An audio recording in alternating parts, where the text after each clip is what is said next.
Denis Shapovalov is one of the most aggressive players on the tour, but by curbing some of that offensive intention on the return of serve, he became a better player. Against Casper Ruud in the Dallas final, he was blocking all of his first serve returns. This is the point where we break down tennis using real footage. Let's just get right into watching how some of these patterns played out. And what you're going to look for is block returns by Shapovalov, +1 forehands by Ruud, and counterattacks by Denis on the fourth shot of the rally. So off of Ruud's +1 forehand. First serve, chip return, aggressive +1 forehand, counterattack, Shapovalov. First of all, what a shot. I mean, this is an incredible shot by Denis. But the fact that Ruud couldn't be as deadly as he wanted to be on this +1 forehand is also key. And that comes down to the height of contact, right? He's catching this forehand about knee high.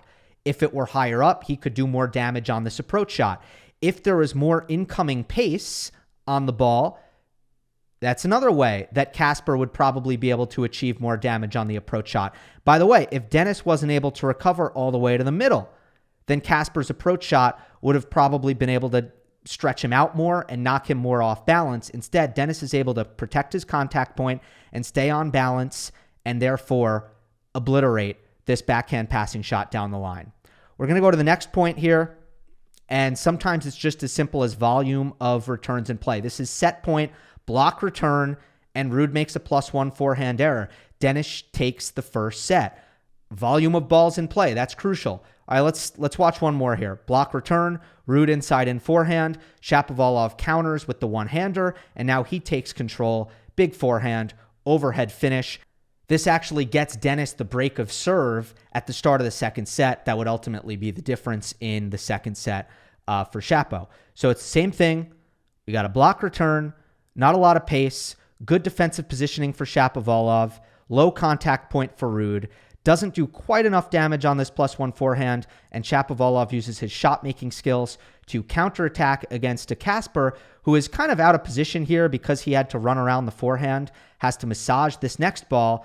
Now Denis has a floater that he can go to work on and attack.